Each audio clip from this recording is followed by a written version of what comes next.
अलीगढ़ जिला कारागार में शनिवार को नारायण साकार विश्व हरि बाबा के वकील ने गिरफ्तार सेवादारों से मुलाकात की। इस दौरान उन्होंने एक बड़ा बयान दिया है जिसमें उन्होंने कहा है कि हाथरस में बाबा के सत्संग में हुई घटना असामाजिक तत्वों की साजिश थी। ये साजिश राजनीतिक या अन्य किसी की भी हो सकती है।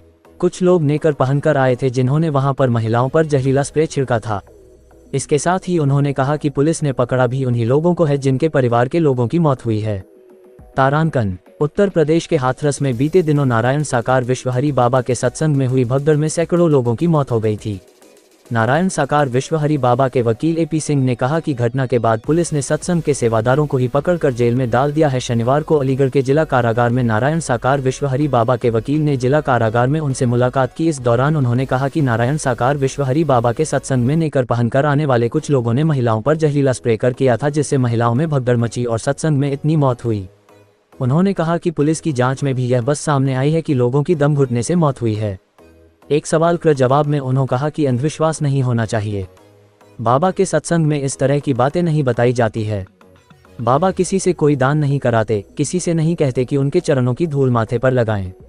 उन्होंने कहा कि सत्संग में धूल का मतलब ही नहीं था। उनकी गाड़ी कारपेट पर रुकती है, कारपेट पर चलकर वह अपने आसन पर बैठते हैं और इसी तरह से वह चले जाते हैं। उन्होंने कहा कि हाथरस की घटना भी तब हुई जब वह सत्संग कर जा चुके थे। तारांकन सर, हाथरस में जो कांड हुआ था उसमें कुछ लोगों को गिरफ्तार किया गया था। आप उनसे मुलाकात करने के लिए आए, क्या मुलाकात हुई? आज यहाँ मानव मंगल मिलन सद्भावना समागम में जो 11 लोग आयोजन समिति के हैं, जिनमें कुछ को तो मैंने सरेंडर किया था, उनसे आज यहाँ मैंने लीगल मुलाकात की है, जिनमें 2 महिलाएं हैं, 9 पुरुष हैं। कुछ बीमार हैं, उनका इलाज चल रहा है अस्पताल में। कुछ ने अपनी पारिवारिक स्थिति बताई। ये सारा प्रोसेस हुआ है। क्या मुलाकात हुई, इनसे क्या बात? मुलाकात में उन्होंने बताया जो मैं बता रहा था, जो मुझे इंजर्ड ने, बाहर के इंजर्ड ने बताया था, जो अस्पताल में बताया था, जो वहाँ मृतकों के परिवार वालों ने बताया था कि जहरीला स्प्रे 15-16 युवक हट्टे कट्टे थे, जिन्होंने हाथ नीचे करके पानी की बोतल की तरह फ्लास्क लेके भागते चले गए, स्प्रे करते चले गए, जिसकी वजह से कुछ बेहोश हुए, कुछ लोग गिरे, भगदड़ मची और जिनकी वजह से ये मौतें हुई। और इस बात को उत्तर प्रदेश के माननीय मुख्यमंत्री योगी आदित्यनाथ जी महाराज जी ने भी कहा है कि साजिश थी। जिस बात को मेडिकल रिपोर्ट में भी आया कि दम घुटने से मौत हुई, जिस बात को SIT की टीम ने भी कहा कि हाँ ये साजिश थी, जिस बात को नारायण साकार हरि जी ने जी अपनी भेजे संदेश में और बाइट में कहा है कि साजिश थी, उन्हें भी बताया, उन्हें भी लोगों ने बताया, सेवादारों ने बताया, उनको बताया, तो उस आधार पर ही साजिश थी क्या जी? किस तरह की साजिश थी? ये साजिश राजनीतिक दलों की भी हो सकती है, क्योंकि नारायण साकार हरि कभी नोट और वोट की कभी अपील करते नहीं, कोई दान पात्र चढ़ावा चंदा ये है नहीं। ये साजिश सनातन धर्म को बदनाम करने की भी हो सकती है।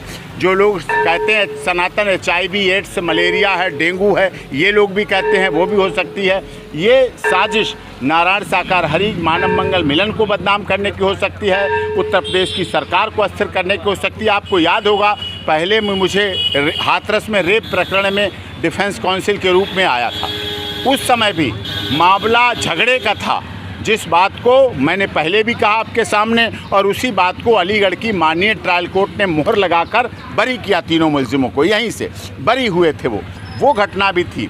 और उस घटना में भी लोगों ने भुलगड़ी को पर्यटन स्थल बना लिया था। नेताओं ने, बड़े बड़े नेता आए, बड़े बड़े इस समय के गठबंधन वाले भी आए और उन्होंने आके कहा योगी जी इस्तीफा दो। पहला सत्र था, चरण था पहला, दोबारा भी योगी जी बने हैं, मुख्यमंत्री बने। वो साजिश में दुखद ये है, ये साजिश हाथरस में क्यों होती है, ये भी देखने का विषय हमारे देश के पत्रकारों को, कि हाथरस से ही उत्तर प्रदेश सरकार के खिलाफ साजिश क्यों रची जाती है, ये भी सोचने वाली बात है। ये इतना बड़ा जो हादसा हुआ है और लोग पहुँचे थे भारी तादाद में, तो क्या कहेंगे इतने लोगों को ये जाना चाहिए ऐसी जगहों पर या नहीं? देखिए 80,000 से अधिक की हमारी परमिशन थी, लीगली कानूनी। पुलिस ने जितनी व्यवस्था कर सकते थे व्यवस्था की, शासन प्रशासन जो भी व्यवस्था कर सकता था उन्होंने की है।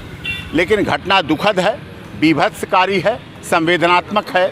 और इन्हें संवेदना, ये मुलजिम भी इन्हीं के तो परिवार के लोग थे। मरने वाले थे कौन? जो यहाँ अंदर हैं उन्हीं के परिवार वाले थे, वही आयोजक थे, वही दरी कालीन बिछाने वाले थे और वही जेल